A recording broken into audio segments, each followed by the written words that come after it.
5 லட்ச ரூபாய்ங்களா? நீங்கள் என்ன கொடுத்தீங்க? 8வது மாதம். எந்த ஹாஸ்பிட்டல் பெரம்பலூர்ல? தனலட்சுமி. நம்ம நாட்டுல ஆர்கன்ஸ் விற்கிறதுன்றது ஒரு குற்றமான செயல். அதை தான் வந்து பொலிட்டிக்கல் சப்போர்ட்டோட இங்க அதை தெளிவா பண்ணிட்டு இருக்காங்க. அதுவும் இந்த மாதிரி கிட்னியை வித்து ஒரு எம்எல்ஏ வந்து அவங்க அப்பாக்கு ரோல்ஸ் ராய்ஸ் காரே வாங்கி கொடுத்திருக்காரு. நாமக்கல்ல இருக்க குமாரபாளையம் பள்ளிப்பாளையத்துல இருக்க நெசவு தொழிலாளர்களை குறி வச்சு அவங்கள வறுமையில வாடிட்டு இருக்கும் போது இந்த மாதிரி கிட்னியை வித்தீங்கன்னா நாங்க 5 லட்சம் 10 லட்சம் தரேன்னு சொல்லிட்டு அவங்கள குறி வச்சு, குறிப்பா பெண்களை குறி வச்சு பிரெயின் வாஷ் பண்ணி கிட்னியை வித்து லட்சக்கணக்கில் லாபம் பார்த்திருக்கானுங்க.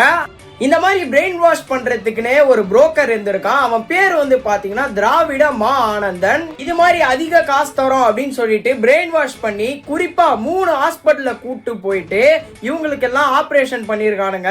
பெரம்பலூர்ல இருக்க தனலட்சுமி ஸ்ரீனிவாசன் ஹாஸ்பிட்டல், ஈரோட்ல இருக்க அபிராமி ஹாஸ்பிட்டல், திருச்சியில இருக்க சித்தார்ன்ற ஹாஸ்பிட்டல், இந்த 3 ஹாஸ்பிட்டலுக்கும் கூட்டு போயிட்டு கிட்னி ஆபரேஷன் நடந்திருக்கு.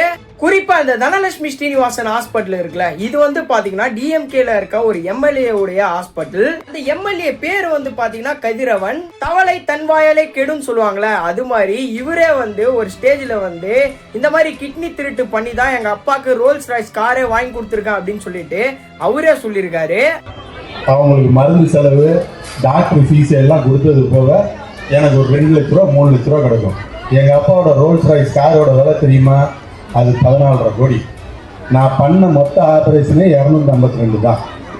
2 லட்ச ரூபான்னு வச்சுக்கிட்டா எப்போ வந்து நான் ரோல்ஸ் ராய்ஸ் பண்ணுறது?